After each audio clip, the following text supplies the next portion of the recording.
Hola, amados hermanos de nuestro canal Dancing for God Catholic. Es para mí un motivo de mucha alegría poder compartir la presentación de el padre Alejandro Pérez Verdugo, doctor en teología de origen español, quien hoy nos hablará sobre el Sacrosanctum Concilium o la Sacrosanctum Concilium, documento del Concilio Vaticano II que habla sobre la Sagrada Liturgia.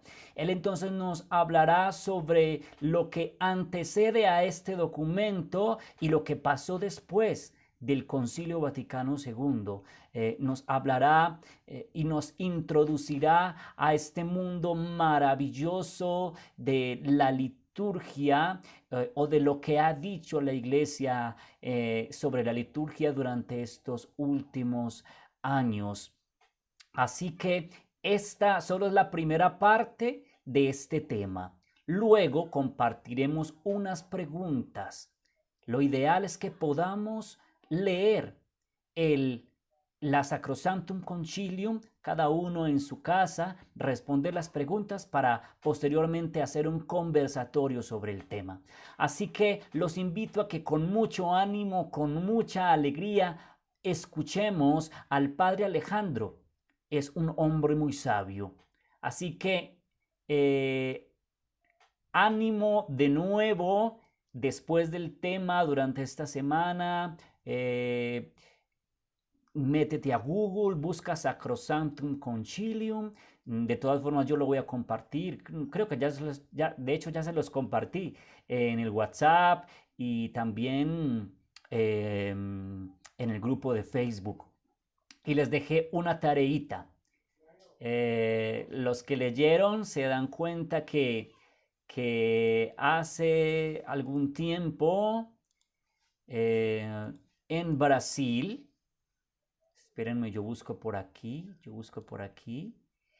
En un documento se habla de la danza dentro de la liturgia del bautismo y dice que se puede danzar con el agua que va a ser bendita para el sacramento, ¿sí? El agua que va a ser bendecida para el sacramento, entre cantos y danzas. Se puede entrar danzando con ellos. Entonces les puse una tareita a aquellos que quieran hacerlo maravilloso y es que se graben danzando con un ánfora, si es una ánfora de la liturgia propia del bautismo, le dicen al padre que se las preste, qué sé yo, entonces que se graben haciendo una danza. ¿Cómo danzar? ¿Y cómo harían ustedes una danza con precisamente con un ánfora llena de agua, en grupo, pasándose el ánfora en zigzag? No sé, que sean muy creativos, a eso los invito, a que sean muy creativos y que suban los videitos a YouTube, nos manden el link, los estaré mirando y los publicaremos en el grupo, obviamente para enriquecernos. También hay otra parte de esta tarea, por decirlo así, y es que se motiven a hacer videos de cómo harían ustedes una danza de procesión de entrada para una Eucaristía, ¿sí? De procesión de entrada. Y una danza con la palabra de Dios. De pronto hay parroquias en las que utilizan el recurso de hacer una procesión con la palabra de Dios antes de hacer las lecturas. ¿Cómo harían ustedes una danza con la palabra de Dios? Y también, ¿cómo harían una danza de ofrendas? ¿Cómo harían una danza de ofrendas dentro de la misa? ¿Sí? Sabemos que en muchas parroquias, diócesis, no están acostumbrados a hacer la danza dentro de la misa. Sin embargo, según la creatividad, ¿quién quita que algún día a usted lo dejen danzar en la Eucaristía? Ya lo tiene preparado. O incluso, si usted hace ese videíto, usted podría mostrarle a su párroco, padre, podemos hacer esto en la misa. Empezar así con cosas sencillas. ¿Ah? Aquí se nos van ocurriendo ideas así medio locas. Como ya saben, y les he dicho en otros videos, aquí en Colombia, por ejemplo, en muchas parroquias, en muchas diócesis, se nos permite danzar. delante del Santísimo y en la Eucaristía. Es más, en los congresos nacionales de la Renovación Carismática hay ministerios de danza que solamente danzan en la misa y en la adoración al Santísimo. No danzan en las demás alabanzas, etc. ¿Sí? Hay lugares en los que es así. Así que bueno, sin más preámbulos, les presento al Padre Alejandro Pérez. Escuchémoslo con atención y con mucho entusiasmo. Bendiciones. Una antigua leyenda sobre los orígenes del cristianismo en Rusia cuenta que el príncipe Vladimiro de Kiev, que buscaba la verdadera religión para su pueblo, a él se presentaron uno tras otro los representantes del Islam, que venían de Bulgaria, los representantes del judaísmo y los invitados del Papa, procedente de Alemania, que le propusieron cada uno su fe como la justa y como la mejor de todas. Sin embargo, el príncipe quedó insatisfecho de todas aquellas respuestas. Sin embargo, la decisión sí que maduraría un poco más adelante cuando sus enviados volvieron de una solemne liturgia en la que tomaron parte ellos en la iglesia de Santa Sofía de Constantinopla.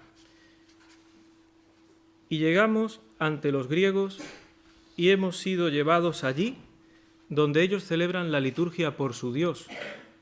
No sabemos si hemos estado en el cielo o sobre la tierra.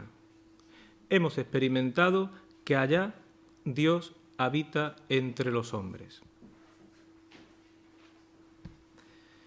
Se trata de una leyenda sobre los inicios del cristianismo en Rusia que lleva en sí un profundo núcleo de verdad. La fuerza interior de la liturgia ha tenido sin lugar a dudas un papel esencial en la difusión del cristianismo. De ahí el título de esta conferencia, La centralidad de la liturgia en la vida de la Iglesia. Lo que convenció a los invitados del príncipe ruso de la verdad de la fe celebrada en la liturgia ortodoxa no fue una especie, por decirlo de alguna manera, de argumentación misionera, sino que lo que les cautivó realmente fue el misterio como tal, que precisamente, yendo más allá de la discusión, hizo brillar en la razón la potencia de la verdad. Antes del Concilio Vaticano II, se entendía la liturgia solamente como la parte externa y sensible del culto cristiano.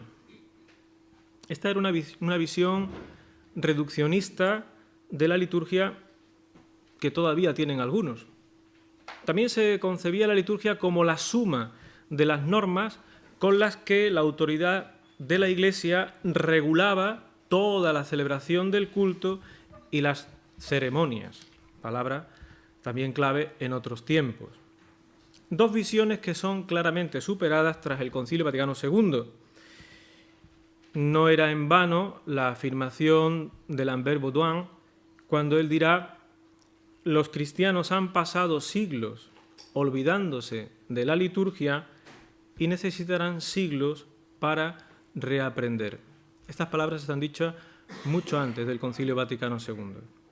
El mismo concilio expresó claramente su objetivo con la reforma litúrgica.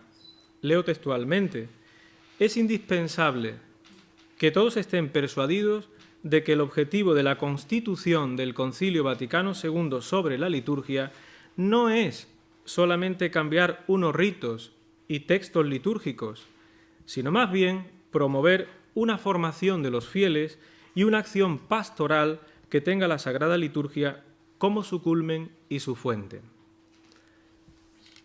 Desde el Concilio Vaticano II hay una nueva perspectiva de la comprensión de la liturgia que pasa de una visión rubricista de formas o de normas a una visión teológica de la liturgia. Se presenta el designio salvífico de Dios realizado gradualmente en la revelación y en la vida y misterio pascual de Jesucristo, que desemboca en la Iglesia y en la liturgia, por cuyo medio, es decir, por la Iglesia y la liturgia, se actualiza la obra de la redención, de la salvación.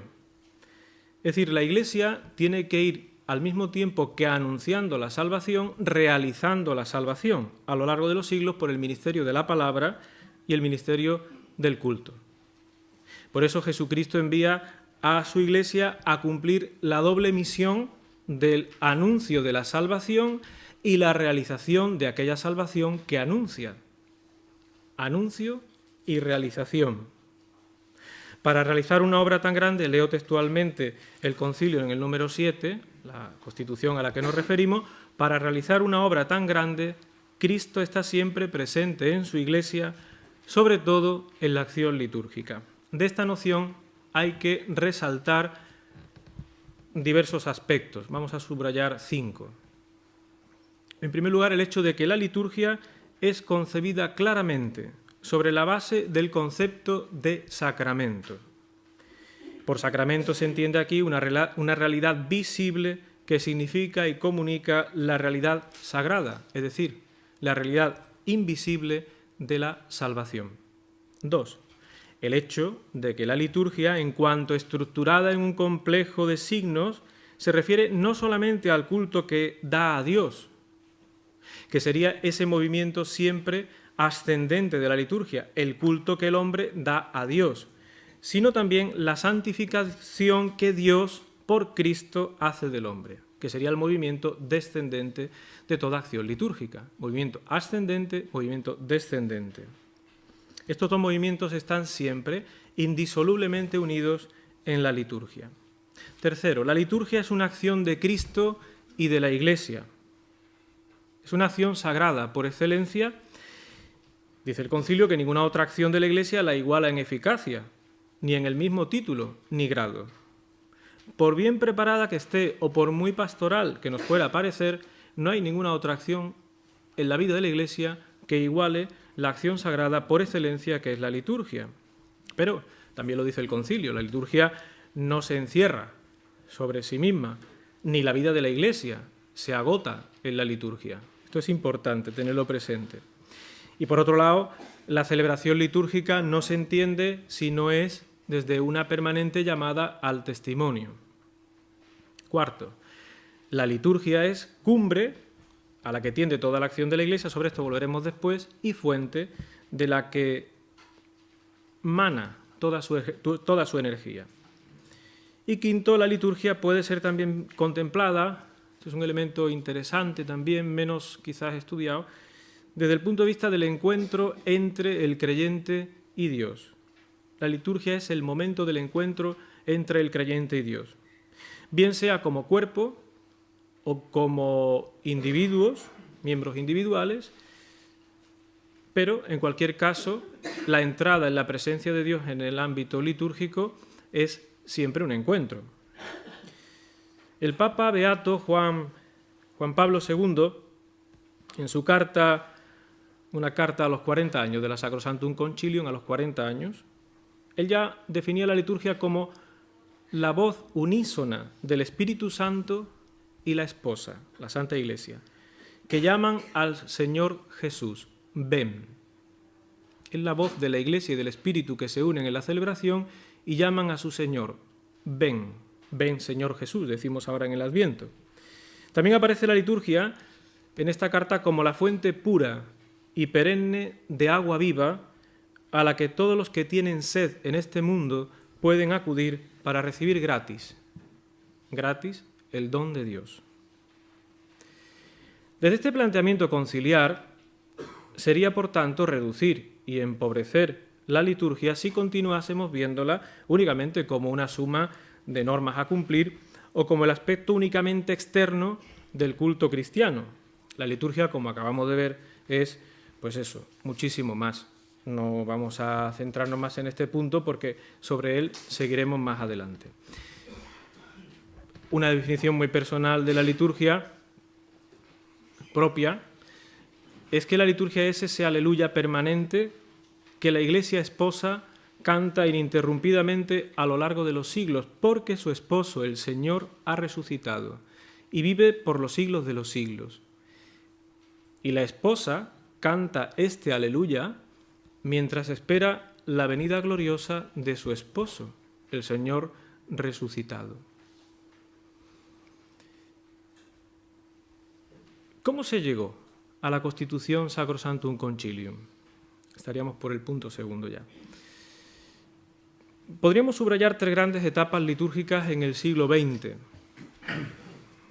Si hacemos una visual histórico-litúrgica en el siglo XX, encontramos 3 grandes etapas.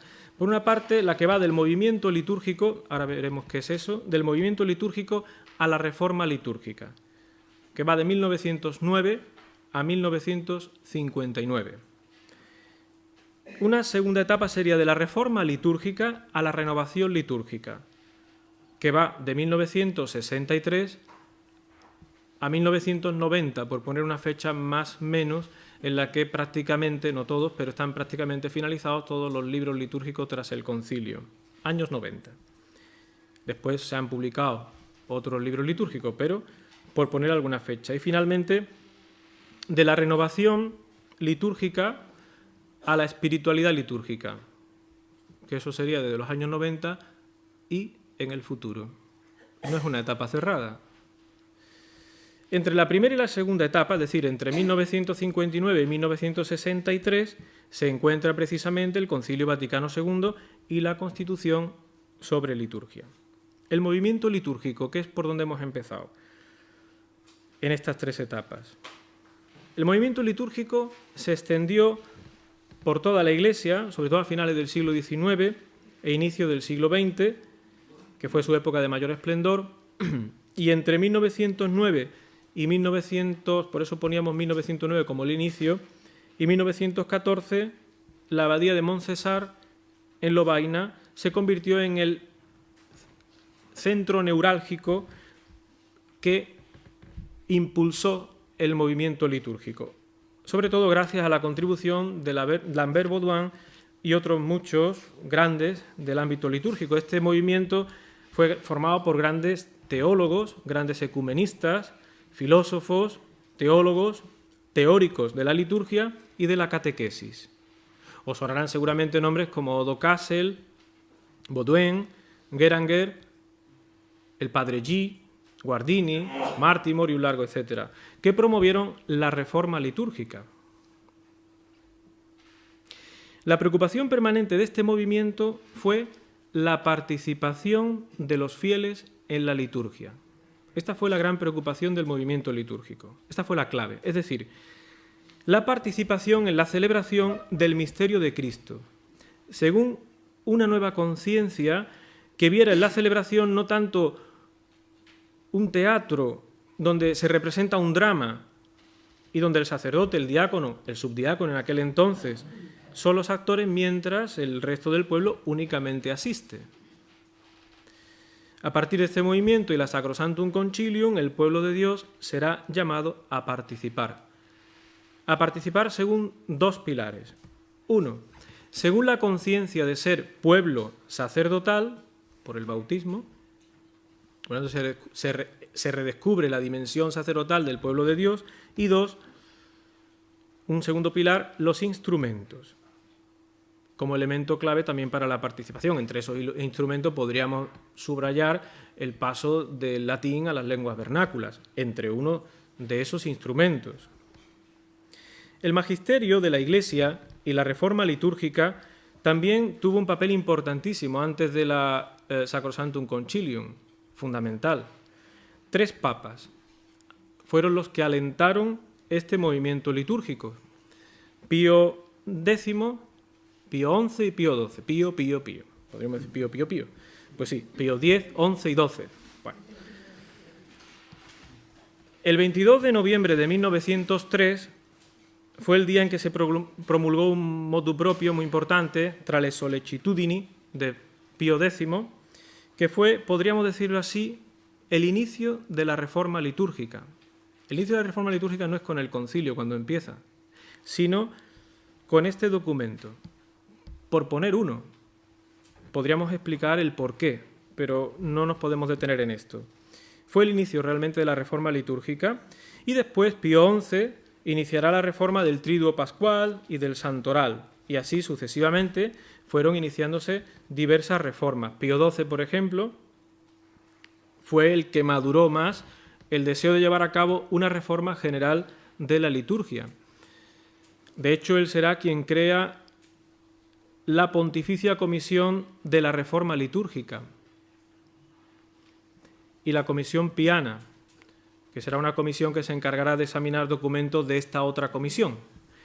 Y precisamente entre estas reformas recordamos, por ejemplo, a lo mejor alguno aquí todavía lo recuerda, la reordenación de la Vigilia Pascual, 1951. Seguro que alguno sí que lo recuerda, porque por lo que veo seguro que sí. La introducción de la misa vespertina, esa misa que celebramos, por ejemplo, el sábado por la tarde, que ya vale para el domingo, como dice la gente, ¿no? Vale. Las nuevas normas para el ayuno eucarístico en 1957, o el decreto de simplificación de rúbricas del breviario, del llamado entonces breviario, y del misal. Y muy importante, en 1955, el Ordo et Domade Sante, el nuevo ritual para la Semana Santa. El más importante documento, sin duda alguna, que marca también un antes y un después en la reforma litúrgica, el gran documento de Pío XII será la Mediator Dei et Hominum, de 1947. Esa se puede considerar la Carta Magna del movimiento litúrgico, es un documento magisterial, porque es la primera encíclica de la historia completamente dedicada al argumento litúrgico, poco conocida, por cierto, y es el documento magisterial más importante a nivel litúrgico de todo el periodo posttridentino. Documento magisterial más importante de liturgia en 400 años. Ahí es nada. Esta encíclica no se puede comprender si no es a la luz de los inicios del movimiento litúrgico.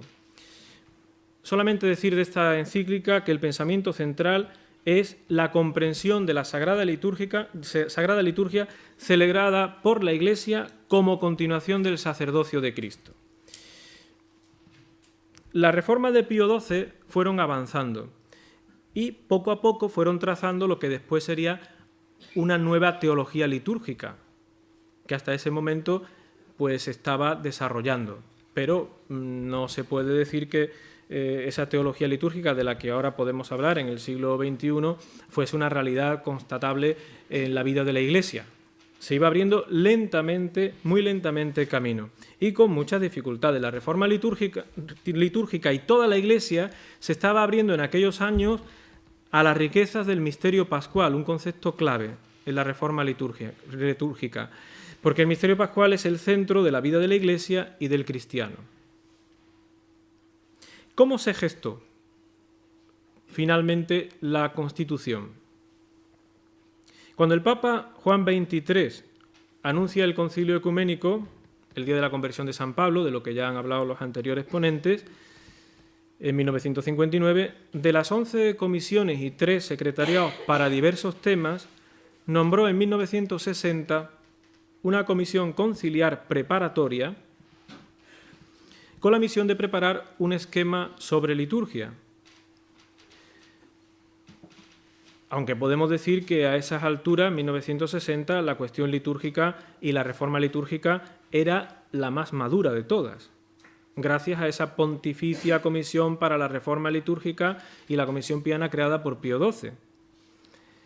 Un año antes, en el 59, la Comisión Preconciliar realizó una consulta al Episcopado Mundial sobre todos los asuntos que después irían a tratarse en el concilio.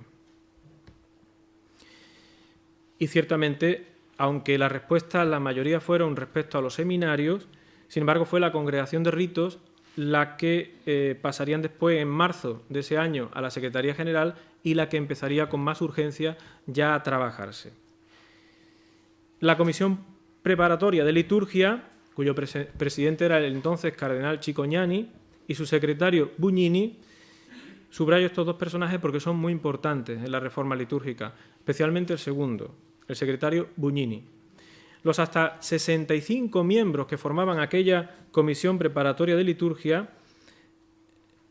tenían además 32 consultores de todos los continentes, había 4 españoles, el obispo Juan Hervás, el padre Antoñana, Monseñor Higinio Anglés y el consultor, más quizás nos suena, Ignacio Oñatibia. En noviembre ya se reunió la comisión preparatoria y ya entonces uno de los grandes problemas fue el latín. En abril de 1961 se reunieron en una segunda sesión plenaria con 12 carpetas, con 12 temas. Y quedaba el trabajo más duro, ciertamente, que era preparar el documento conciliar y presentarlo a los padres conciliares para su discusión y su posterior aprobación.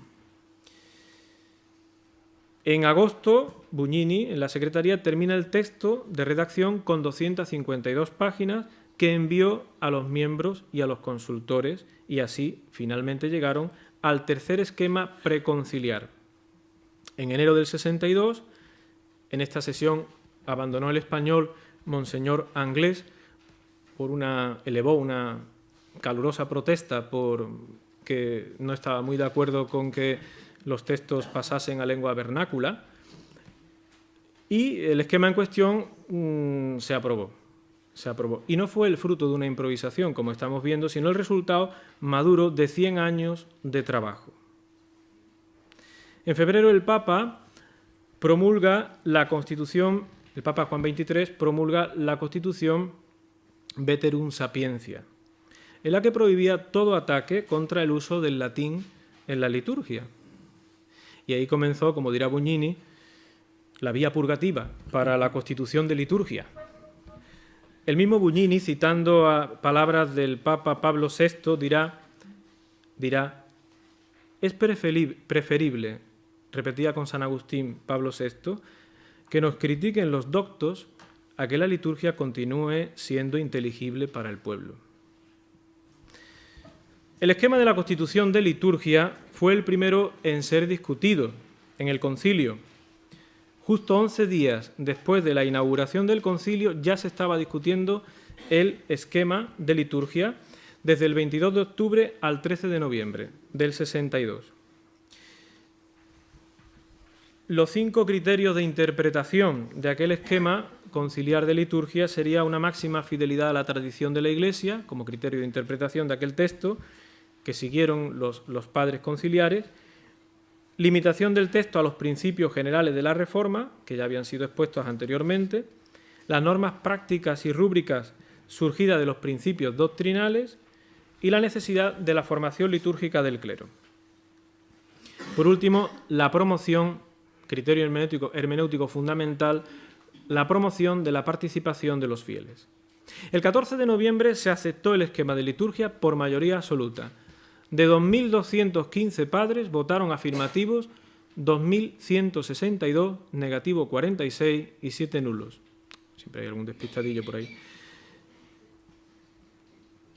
En España nos pilló un poquito con el pie cambiado. Entonces el arzobispo de Zaragoza, Monseñor Morcillo, pidió con urgencia a 2 profesores, a Oñatibia y a Franquesa, que asesoraran al episcopado español de todo esto que se estaba fraguando en Roma. La comisión conciliar estudió las enmiendas y antes de terminar la primera sesión del primer periodo conciliar, clausurada por Juan XXIII el 8 de diciembre de 1962, fueron votadas ya las enmiendas del proemio de la Constitución y del capítulo primero. Y el llamado Papa Bueno, hoy más que bueno porque es beato, fallecía en junio de 1963. Y el 29 de septiembre se iniciaba el segundo periodo del concilio, ya presidido por Pablo VI. Justamente hoy además, hace 49 años de aquel 4 de diciembre de 1963. Hombre, yo como estudioso de la Sagrada Liturgia, para mí es un gozo y es una satisfacción poder hoy estar aquí exponiendo pobremente, ¿verdad?, estas ideas. Pues hoy hace 49 años de aquel 4 de diciembre, cuando el Papa Pablo VI, en la tercera sesión pública conclusiva del segundo periodo del concilio, promulgó solemnemente la Constitución Conciliar Sacrosanctum Concilium, después de haber sido aprobada por los padres en una segunda votación con 2.147 votos favorables y 4 contrarios. Pero esta fecha, además, no podemos perderla de vista por la fuerza emblemática que tiene. Pensemos que otro acontecimiento históricamente significativo se encuentra indisolublemente unido a este momento del 4 de diciembre de 1963, el 4 de diciembre de 1563, porque es el momento en que el Concilio de Trento, ya casi terminando, pedía al Papa el deber de hacer una reforma litúrgica. Bueno, fueron 400 años después, pero se llevó adelante la reforma litúrgica. Podemos decir que si es verdad que el Concilio Vaticano II puede ser considerado el acontecimiento más importante del siglo XX, del mismo modo podríamos decir que la promulgación de esta Constitución puede ser considerada el acontecimiento fundamental de la historia contemporánea de la liturgia, y como la más acertada continuación del magisterio anterior y la mejor respuesta al movimiento litúrgico que ahora veía fructificar la semilla sembrada años atrás. Por eso es muy importante tener presente que no fue un fruto improvisado, no fue un hongo, una seta que sale en el campo, no, porque llueve y tal, ¿no? Sino que no es algo tan espontáneo, sino la consecuencia madura, proveniente sobre todo de dos cosas: de los estudios doctrinales que previamente se habían realizado y dos, de los esfuerzos pastorales y de las decisiones de las autoridades competentes. Resaltamos que el trabajo realizado por la Sacrosanctum Concilium, que fue además el primer fruto del concilio, marcó un estilo y una metodología para las siguientes constituciones.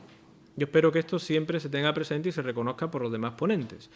La metodología y el estilo de las constituciones Lumen Gentium, Gaudium et Spes Dei Verbum viene marcado por el estilo y la metodología de la Sacrosanctum Concilium.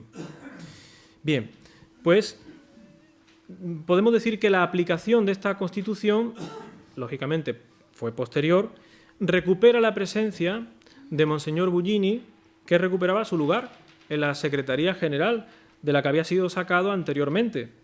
Fue sintomática la frase de Buggini cuando recupera la Secretaría General y después, poco antes de morir, llegará a decir: he servido a la Iglesia, he amado a la Iglesia, he sufrido por la Iglesia. En el año 1964 apareció la Instrucción Inter Ecumenici, que es un documento fundamental porque se afrontan aspectos concretos de la reforma litúrgica que venía a partir de la Constitución. No voy a entrar en ello, pero sí podríamos decir que este es un documento clave para saber cómo se iba a poner en marcha la reforma litúrgica que venía promovida por la Constitución Sacrosanctum Concilium. Poco a poco podríamos decir así que la reforma se iba abriendo camino. No vamos a entrar en ella porque no es el motivo de esta conferencia, pero sirva el cambio de nombre de la propia congregación para la liturgia, que es un cambio sintomático. Fue suprimida la Sagrada Congregación de Ritos, que en julio de 1975 pasó a llamarse Congregación para los Sacramentos y para el Culto Divino, no de ritos. Y a partir de la reforma de la Curia Romana, que en el 88 realizó Juan Pablo II, se llamará Congregación para el Culto Divino y la Disciplina de los Sacramentos. Por lo tanto, ya no se volverá a llamar Sagrada Congregación de Ritos. Es un cambio sintomático, podríamos decir como símbolo de lo que sería la reforma litúrgica. ¿Cuáles son los principios orientativos y operativos de la Sacrosanctum Concilium? Volviendo otra vez a la Constitución. Juan XXIII, en 1960, en el motu propio Rubricarum Instructum, dirá: después de haber examinado por mucho tiempo el asunto, hemos decidido que en el concilio ecuménico se deben proponer los grandes principios, Acciora Principia, los grandes principios para una reforma litúrgica general. Por primera vez en la historia de la Iglesia, un concilio ecuménico habría afrontado colegialmente el tema litúrgico en general. Esta constitución conciliar debía ser un documento, por tanto, doctrinal, pastoral y disciplinar. ¿Cuáles eran esos grandes principios? Podemos dividirlo en dos grupos: principios orientativos y principios operativos. Los principios orientativos son 6. La liturgia, ejercicio del sacerdocio de Cristo, 1. 2. La liturgia, cumbre y fuente de la vida de la Iglesia. 3. La participación en la liturgia. 4. La liturgia es la manifestación de la Iglesia. 5. La unidad sustancial y no rígida uniformidad. Y 6. La sana tradición y la legítima progresión. Y los principios operativos podemos decir que son 5. La lengua de la liturgia, la palabra de Dios, catequesis, mistagogia, el canto y la reforma litúrgica. Así dicho parece fácil, que esto se iba a poner en marcha y que esto iba a ser así como, vamos, una cosa ligerita. Sin embargo, el concilio tuvo que superar posiciones no perfectamente lineales en las que en aquel entonces la liturgia parecía identificarse. Estamos hablando de los años 60. Una, por decir dos líneas que había que superar, quizás las dos líneas de fuerza mayores. Una, la posición de los que veían la liturgia como un hecho tradicional, y dos, la posición de los que deseaban ver en esto, en el hecho de que la liturgia pertenece solamente a un conjunto de tradiciones dentro de la Iglesia, oraciones, textos, ritos, los que veían en esto únicamente el valor jurídico y estático. La primera posición será superada cuando la liturgia sea insertada en la historia de la salvación. Es algo más, por tanto, que una tradición con minúsculas, ¿se entiende? En la segunda posición se superará, en cambio, viendo y colocando la liturgia en una perspectiva dinámico-teológica. La liturgia, entonces, ahora es vista como una acción de Cristo dentro de su cuerpo, que es la Iglesia. Algo que va más allá que un conjunto de normas. En la estructuración de la Constitución, que la encontráis también en el reverso del folio que os hemos entregado, la Constitución contiene 130 artículos que están estructurados en un proemio, 7 capítulos y un apéndice. El primer capítulo presenta los principios generales de la Reforma. Sobre esto volveremos un poquito ahora, más adelante. Principios generales de la Reforma.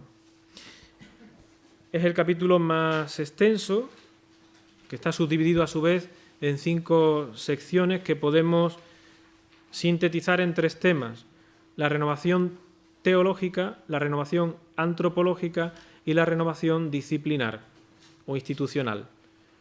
La renovación teológica sería la primera sección, la renovación antropológica la segunda, cuarta y quinta sección, y la tercera sección sería la reforma institucional. Las cuarta y quinta secciones, que van en el artículo 41 al 46, ahí se subraya la necesidad de organizar bien la vida litúrgica en las diócesis y en las parroquias, y precisa las normas generales para hacerlo. El capítulo segundo, sobre el capítulo primero volveremos más adelante. El capítulo segundo, porque además es el capítulo, desde mi punto de vista, más importante de la Sacrosanctum Concilium. El capítulo segundo, titulado que va sobre la Eucaristía, el sacrosanto misterio de la Eucaristía, parte de una hermosa definición de la misa en el número 47 de la Sacrosanctum Concilium y contiene 2 secciones, una sobre la participación activa de los fieles en la misa y otra sobre la reforma del ordinario de la misa. A nosotros nos pueden resultar ahora novedosos, no tan novedosos, pero aparecen en estos números elementos tan importantes como la importancia dada a la palabra de Dios. En la homilía, por ejemplo, donde se dice que la homilía ha de realizarse a partir de los textos sagrados, en el número 52. La homilía no es para hablar del santo del día, salvo excepciones y situaciones que se puedan dar, ¿verdad? Pero es para hablar sobre la palabra de Dios. Esto que parece una obviedad, pues no lo parecía tanto, podríamos ahondar en ello, no es el momento. Lo que puede resultar curioso es que actualmente no se entienda todavía muy bien esto. O, por ejemplo, el restablecimiento de la oración de los fieles. Nosotros vamos a una misa ahora y entendemos que es normal que haya peticiones, ¿verdad? Pues en el número 53, ¿dónde viene esto? O el uso litúrgico de la lengua vernácula, en el número 54, o la concelebración. Podéis verlo en el número 57 y 58, algo que en principio lo vemos normal, pero que todo es fruto del concilio. En el capítulo 3, sobre los sacramentos y los sacramentales, hay una primera sección que contiene una definición clásica de los sacramentos y de los sacramentales y una breve exposición de su valor litúrgico pastoral. Y en la segunda sección habla de la reforma necesaria para los ritos de cada uno de los sacramentos y sacramentales. Y en esta sección encontramos uno de los grandes logros de esta Constitución y del Concilio, que es la restauración del catecumenado de adultos, en el número 64. Marco, motivo y tema de mi tesis doctoral a la que se ha referido antes don Gabriel. El capítulo 4 es sobre el oficio divino, que tiene 3 secciones. La primera sección es importante porque destaca el valor subyacente, el valor teológico subyacente del oficio divino y también su valor pastoral.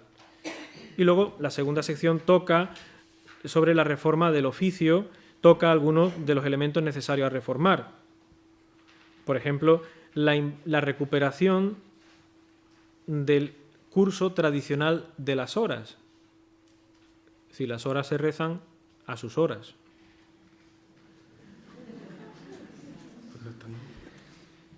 Ya diréis vosotros, eso es una obviedad, claro, porque a lo mejor es que no se rezaban a sus horas. Se rezaban, pues eso, pues todas juntas o cuando se podía. Aún todavía hay veces que tenemos que hacerlo así, no penséis. La tercera sección trata sobre los sujetos del oficio divino. Y es interesante esta tercera sección porque el otro día decía alguien, bueno, los laicos no tienen por qué rezar el oficio divino, liturgia de las horas. Bueno, la Sacrosanctum Concilium invita y recomienda, no obliga, recomienda la participación de los fieles en el oficio comunitario o particularmente, número 100 de la Sacrosanctum Concilium. Algo hasta entonces inaudito. La liturgia de las horas era cosa de los consagrados, por decirlo así, y ahí entramos todos.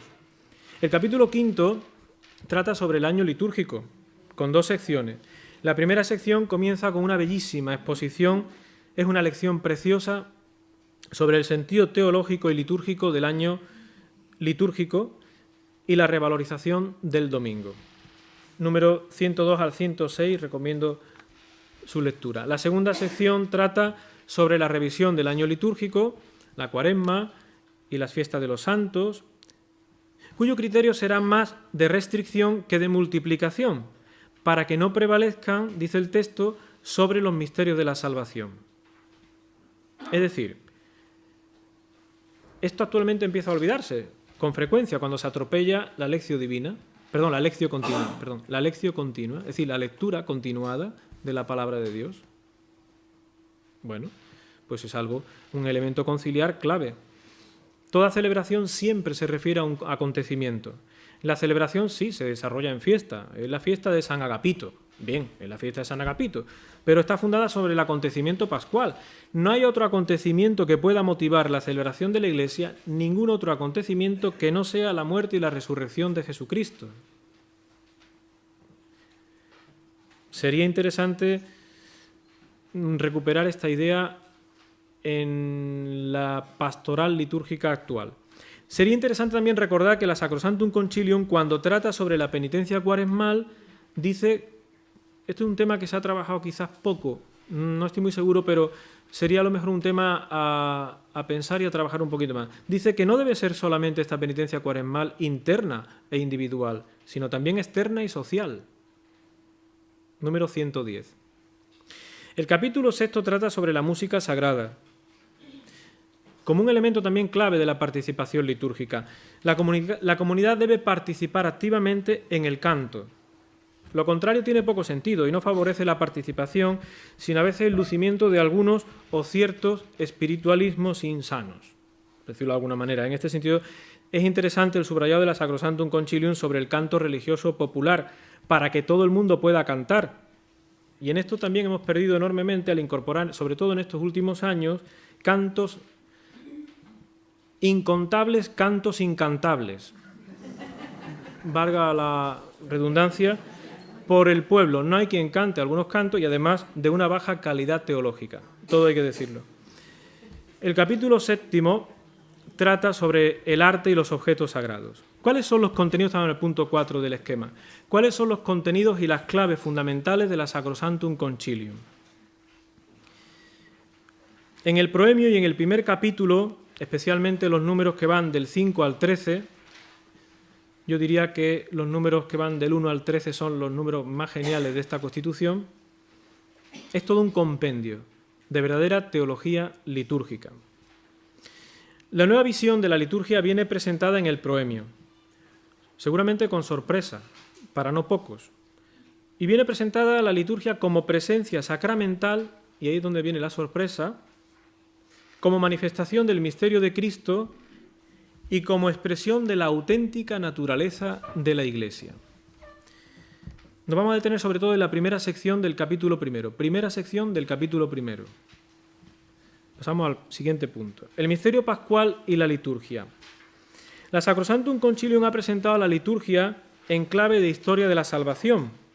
La historia de la salvación es el ámbito en el cual se desarrolla la liturgia. La liturgia está centrada, por tanto, en la historia de la salvación. Y en este sentido la liturgia adquiere un valor teológico total. El discurso teológico, por tanto, se agrupa en los números del 5 al 7, 5, 6 y 7.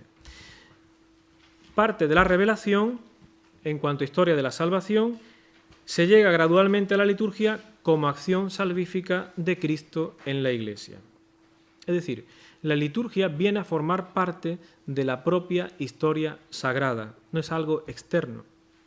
La liturgia tiene una dimensión estrechamente histórico-salvífica, colocándose en la tercera fase de la historia sagrada, que sucede a la fase preparatoria del Antiguo Testamento y a la fase cristológica de la venida histórica de Jesús, y precede a la fase estrechamente ya escatológica. El tiempo de la Iglesia, entonces, es la continuación del tiempo de Cristo, que gracias a la acción litúrgica se hace continuamente presente en la Iglesia y en ella en todos los cristianos. Por tanto, hay una íntima relación entre escritura y liturgia, entre liturgia e historia de la salvación. Podemos decir que la Iglesia hace historia de la salvación allí donde se encuentra. Cada vez que se reúne para celebrar la presencia del Señor en este o en aquel barrio, en esta o en aquella otra parroquia, en este o en aquel pueblo, se está haciendo presente la historia de la salvación. Se está haciendo historia de la salvación. Es decir, Cristo continúa su misión en nosotros y así vamos haciendo historia de la salvación aquí y ahora. Por eso es muy bonito pensar que por la liturgia en nuestras parroquias vamos ultimando gradualmente en los hombres particulares, en cada uno de nosotros, individuales, y en la humanidad, la imagen plena de Cristo. Por eso la liturgia no solamente nos inserta en la historia de la salvación, sino que va haciendo historia en la medida en que Dios, a través de ella, sigue, como decimos en la liturgia, transformando los corazones de sus fieles. Esta dimensión histórica de la liturgia implica que nunca como hoy es tan importante en la parroquia celebrar, y celebrar bien, celebrar bien los misterios de nuestra salvación. Porque cada vez que celebramos se está actualizando la obra salvadora de Dios. Y así nos lo recuerda una oración de la liturgia romana que está recuperada actualmente en el misal romano. Concédenos, Señor, participar dignamente en estos santos misterios, pues cada vez que celebramos este memorial de la muerte de tu Hijo, se realiza la obra de nuestra redención.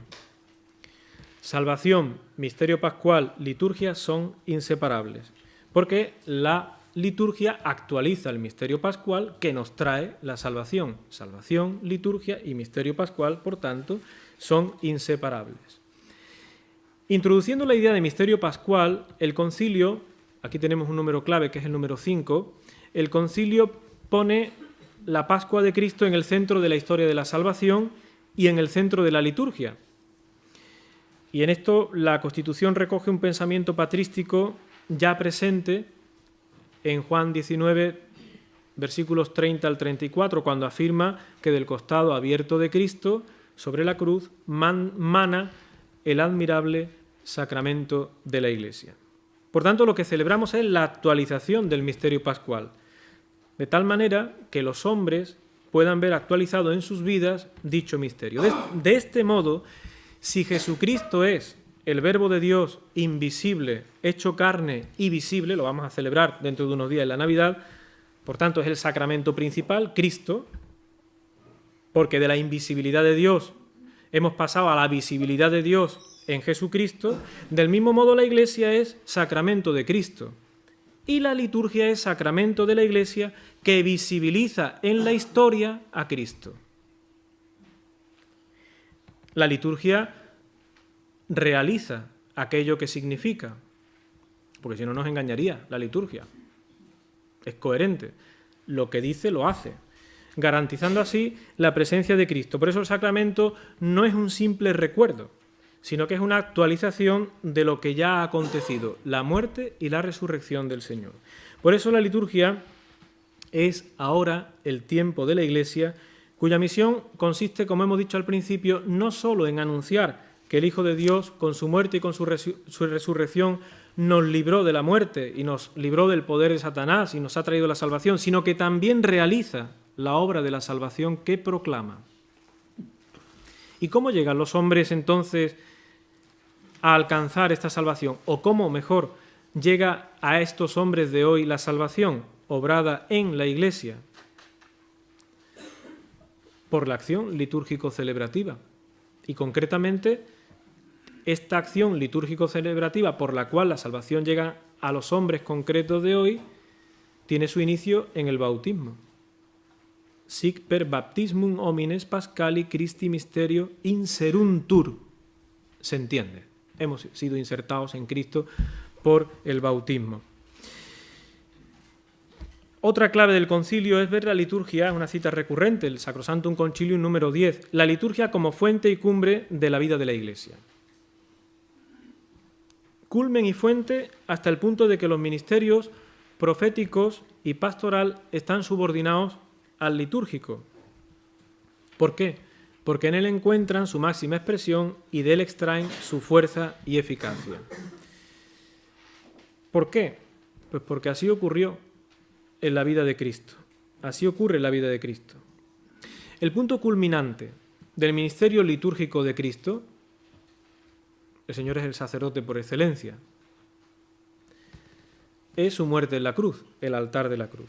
Por una parte, este es el culmen, al cual la máxima revelación del amor, de la caridad del Padre a los hombres, la máxima revelación, o la prueba más elocuente del no hay mayor amor que el que da la vida por los amigos, que da la vida por las ovejas, el ministerio pastoral encuentra su culminación en el ministerio litúrgico, en la cruz. Y el ministerio profético igual. Es decir, la revelación máxima del amor del Padre, ministerio profético, se da en la cruz. Y por otra parte, la fuente. El punto focal hacia el cual mira toda la actividad profética de Cristo y la fuente donde brota la eficacia de su ministerio pastoral es el ministerio litúrgico. Ahí habría que hacer una mirada retrospectiva en la vida de Jesús. La liturgia es vista por la Iglesia como la cumbre hacia la cual orienta toda su actividad y al mismo tiempo la fuente, de donde emana toda su fuerza. Estoy leyendo textualmente el número 10 del concilio, de la Sacrosanctum Concilium. Esta misma idea aparece también en la Lumen Gentium, en el número 11, pero referida a la Eucaristía, algo que a veces los eclesiólogos confunden. En el número 10 se refiere de la Sacrosanctum Concilium a la liturgia, no a la Eucaristía. Y con esta afirmación queda superada la dicotomía postconciliar según la cual la celebración de los sacramentos no favorecía el espíritu misionero y evangelizador de la Iglesia. La Constitución Sacrosanctum Concilium ha conducido al paso de la dicotomía entre evangelización-sacramentalización a la unidad sacramentalización-evangelización. Según esto, la evangelización y el pastoreo culminan, es decir, la palabra y la caridad culminan en la sacramentalización, en la liturgia. ¿Por qué? La evangelización, porque el id y enseñad a todas las gentes, Mateo 28, 19, se orienta y completa con el bautizándolos en el nombre del Padre y del Hijo y del Espíritu Santo. Mateo 28, 19, b. ¿Y el pastoreo por qué? ¿Por qué la caridad? Porque los trabajos apostólicos, y leo textualmente el número 10 de la Sacrosanctum Concilium, los trabajos apostólicos se ordenan a que una vez hechos hijos de Dios por la fe y el bautismo, todos se reúnan, alaben a Dios en medio de la Iglesia, participen en el sacrificio y coman la cena del Señor. Esto es la Eucaristía. Bien, podríamos abundar más en este punto, pero no me quiero alargar.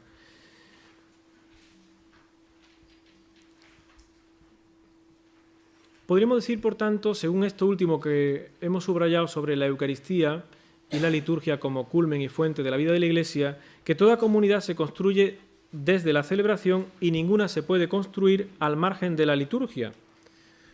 Esto no lo digo yo, lo dice la Presbyterorum Ordini número 6 del Concilio también, claro.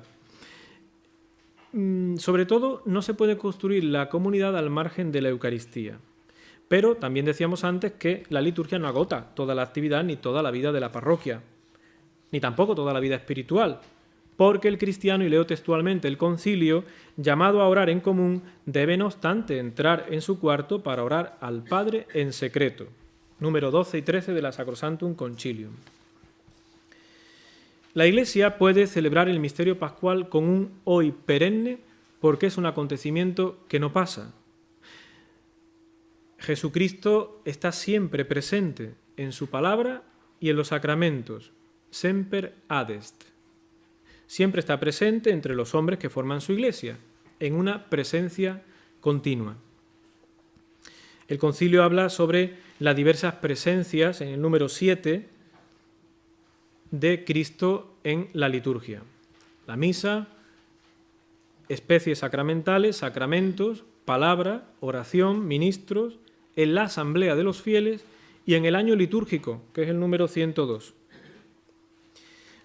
Sobre la doctrina de la presencia de Cristo, que viene casi toda ella tomada, salvo la referencia a la palabra de Dios de la Mediator Dei, y era lógico que salvo la presencia de Cristo en la palabra de Dios, es una doctrina que ha dado muchos frutos y que ha enriquecido mucho la vida de la Iglesia y la renovación litúrgica posconciliar. Entre otras cosas porque con la Sacrosanctum Concilium se recuperaba la importancia de la palabra en la liturgia, haciéndose ya clásica para referirse a la Eucaristía la expresión mesa del pan y mesa de la palabra. Eso nos suena mucho porque lo hemos escuchado muchas veces ya en la catequesis. La asamblea también aparece como un signo de la presencia de Cristo, la asamblea litúrgica. Cristo está presente. Es Cristo quien habla cuando se lee las Escrituras. Cristo está presente cuando nos reunimos en su nombre. En efecto, la dimensión comunitaria de la liturgia, como un redescubrimiento postconciliar, ha sido muy positiva, porque ha hecho pasar del individualismo celebrativo a la comunidad celebrante. De la mera asistencia, recordemos la frase escuchar misa, como espectadores, a la participación de la asamblea, donde todos somos, entre comillas, actores que participan. Aunque el término asamblea, la sinaxis, es un término mucho más amplio del que habitualmente le damos. Podríamos decir que el Señor convoca a la asamblea no para encerrarla, sino para abrirla. La Iglesia está en la comunidad, sí, y afirmamos que siempre que 2 o 3 se reúnen en mi nombre, allí estoy yo, dice el Señor. Pero también hay que decir, a la inversa, que la comunidad solamente está junto al Señor y solo se reúne en su nombre cuando está también la Iglesia. Es decir, cuando forma esta comunidad parte del todo. Por eso yo no celebro mi misa, ni la misa de mi comunidad. Es la misa de la Iglesia, es la Eucaristía de la Iglesia. Porque la liturgia siempre es católica, en el sentido más pleno de esta palabra, como es natural. Pero para la verdadera participación en la liturgia es necesaria la formación y la catequesis mistagógica. Claro, muchas veces hemos considerado que la participación consiste en ver cómo conseguimos que intervengan más personas de la comunidad en la misma celebración. Así armamos los líos que armamos. No digamos cuando llegan las primeras comuniones. No, la participación es algo bastante más profundo. Podríamos ahondar en ello, pero sería el motivo de otra reflexión más amplia. Simplemente decir que tenemos el testimonio de tantos cristianos de los primeros siglos y recientemente el testimonio de cristianos que han mantenido la vivencia de la fe cristiana en comunidades casi exclusivamente mediante la participación en las celebraciones litúrgicas, porque estaban prohibidas cualquier manifestación religiosa. Pensemos en el nazismo o en el comunismo o en el Vietnam o en China o en Corea o en el mundo musulmán, en muchos países. Pues sin muchos medios, sin canto, sin guitarra, sin órgano, a veces con lo mínimo y sin poder cantar, en el silencio de la persecución se producía la verdadera comunión, la verdadera entrada en el misterio de Dios. A ver, ¿quién me dice a mí que en esas celebraciones no había una verdadera participación litúrgica? Y a veces no podían hacer mucho, más bien muy poco. No miraban el reloj o valoraban la celebración dependiendo de la duración de la homilía. Estaban perseguidos. Bien, podríamos seguir adelante con este tema, pero no nos da tiempo, tenemos que continuar. Conclusiones. Terminamos. La reforma litúrgica es una reforma viva. Debemos de salir en primer lugar de un lugar común que se extendió hasta hoy tras el concilio y tras los primeros escarceos de la reforma litúrgica. Pensar que la liturgia del posconcilio es más fácil que la liturgia anterior es un lugar del que deberíamos ya salir. No es más fácil. Es ni mucho menos, es mucho más complicada. La reforma litúrgica después de 400 años ahora se abre a un tiempo actual en el que es necesario el estudio de la liturgia y la pastoral litúrgica. No son pocos los que decimos que la reforma litúrgica está aún por estrenar. Quizá pueda resultar un poco exagerada esta afirmación. Es que más allá de 4 o 5 cambios físicos o 4 o 5 cambios rubricales, la reforma litúrgica es mucho más. Y no hablemos de la espiritualidad litúrgica, que es la espiritualidad de todos los bautizados. Eso es un campo pastoral muy poco explorado. Liturgia y otras fuentes de espiritualidad. Tenéis ahí en el punto 5.2. Aquí habría que hacer una llamada a una pastoral inteligente. La Sacrosanctum Concilium salvaguardaba y recomendaba los píos ejercicios con tal de que quedaran subordinados y en armonía con el espíritu de los tiempos litúrgicos. Aquí hace falta una pastoral inteligente y no ñoña o espiritualista. Hombre, entre una novena, con todo mi respeto, y unas primeras vísperas, ustedes verán. Habrá que hacer una pastoral inteligente. Y también es necesario tener en cuenta que cualquier forma de oración privada e individual, aun siendo cristiana, realizada en el cuerpo de Cristo, no es por sí manifestación del cuerpo de Cristo y por tanto no es una acción litúrgica. Habría que distinguir entre celebración y devoción. Y creo que en la Sacrosanctum Concilium encontramos una buena valoración de la religiosidad popular y de los píos ejercicios y de su integración en la liturgia. Basta leer el número 13 de la Sacrosanctum Concilium. Sobre la actualidad de la liturgia en el proyecto pastoral de la Iglesia y en nuestro plan pastoral diocesano, solamente una palabra. La fe de la Iglesia es anterior a la fe del fiel, el cual es invitado a adherirse a ella. Litúrgicamente este es el primer diálogo entre el hombre y la Iglesia. En su itinerario iniciático decimos: ¿qué pides a la Iglesia de Dios? Y responde el hombre: la fe. Esto es en el ámbito litúrgico. La iniciación cristiana, la iniciación a la fe, se produce en el ámbito litúrgico, tanto en el pre como en el post. Por tanto, en la liturgia no celebramos nuestra fe, sino el objeto de nuestra fe. Ciertamente, es decir, no celebramos nuestra respuesta a la llamada de Dios, sino que celebramos los Mysteria Christi. Porque lo otro provoca que consideremos que el centro de gravedad de la celebración seamos nosotros. Y ciertamente, si se secciona el componente fraterno de la celebración, falseamos la liturgia. Pero hoy día el problema es la carencia quizás del otro componente, la apertura a lo trascendente. Termino.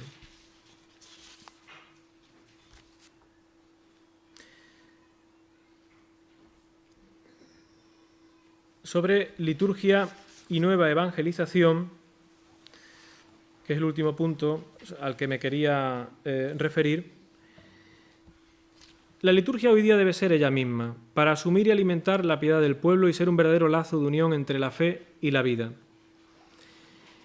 De ahí que la liturgia, tras tantas innovaciones y creatividades posconciliares sin sentido por parte de tantos y las actuales añoranzas preconciliares, fuera de lugar y atemporales, de tantos también, hoy anda un camino en silencio de evangelización y de profundización para ser ella misma en todas sus capacidades. Pensemos que para gran parte de los cristianos el contacto con la palabra de Dios y con los evangelios se dan tan solo en la celebración eucarística, en la liturgia. Y sin escucha de la palabra de Dios, pues no hay celebración. Esto sería motivo también para otro encuentro, la relación liturgia-palabra de Dios.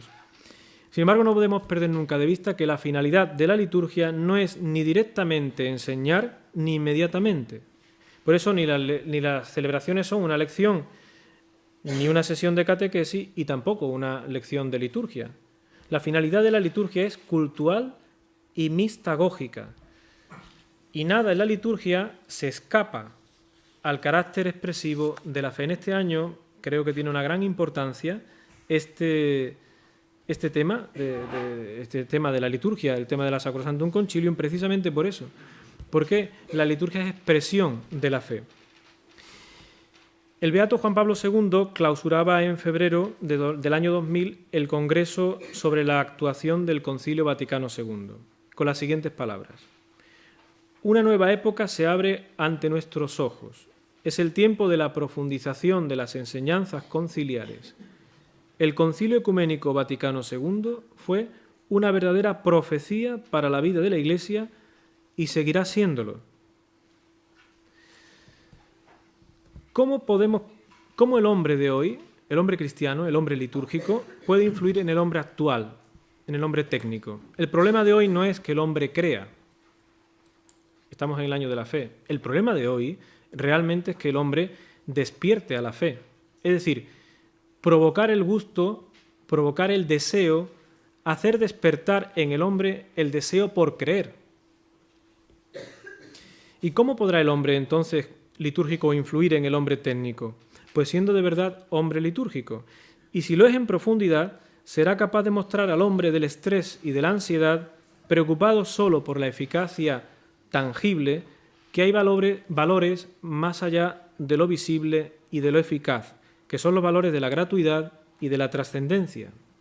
Será capaz de infundir espíritu en las cosas y mostrar al hombre de hoy que es posible creer en Dios, que es posible conocer a Jesucristo, mostrarle al hombre de hoy las dimensiones que ha podido olvidar, entusiasmado quizás obnubilado por sus recientes descubrimientos. El cardenal Casper reflexionaba, leo textualmente: una iglesia bajo el desafío del futuro de Dios será una iglesia que se toma con seriedad su tarea más originaria, el testimonio de Dios. Será por esta razón, en primer lugar, una iglesia que considera su primera tarea celebrar el servicio divino o el culto. Nosotros celebramos lo que ya es definitivo, aunque nosotros no estemos todavía en esta situación. Y esta es la fuerza poderosa de lo simbólico, más allá de las construcciones mentales y técnicas. Esta es la fuerza poderosa de la liturgia. No solo expresamos en la fe lo que somos, sino que además celebramos ya lo que seremos. No solo nos reunimos como personas conocidas en una asamblea litúrgica o como miembros de una sociedad de iniciados cristianos, sino como pueblo convocado por el valor absoluto por encima de cualquier valor de quien dependemos y que no es solo idea, incluso con mayúsculas, sino persona, presencia, amor, Dios. Pocos meses antes de su muerte repentina, el ecumenista dominico Padre Tilar, colaborador del concilio, ante la pregunta ¿somos los últimos cristianos?, respondía: no, ciertamente, la Iglesia permanecerá más reunida que nunca en torno a la palabra y a la Eucaristía. Y no es una respuesta simplista la del que se pregunta sobre el futuro de la Iglesia y pone la liturgia como un hecho decisivo y fundamental y permanente. Y esta era la respuesta que hace casi 30 años daba el cardenal entonces Ratzinger cuando anunciaba para el horizonte del año 2000 una Iglesia que, habiendo perdido gran parte de lo que podía considerarse su poder, volvería a encontrar su auténtico núcleo en la fe y en la plegaria, y a experimentar los sacramentos como culto divino, no como un problema de estructuración litúrgica, haciéndose así la Iglesia y los sacramentos visible, dice textualmente, al hombre terriblemente solo del final del siglo, como una patria que les da vida y esperanza más allá de la muerte. He dicho, muchas gracias.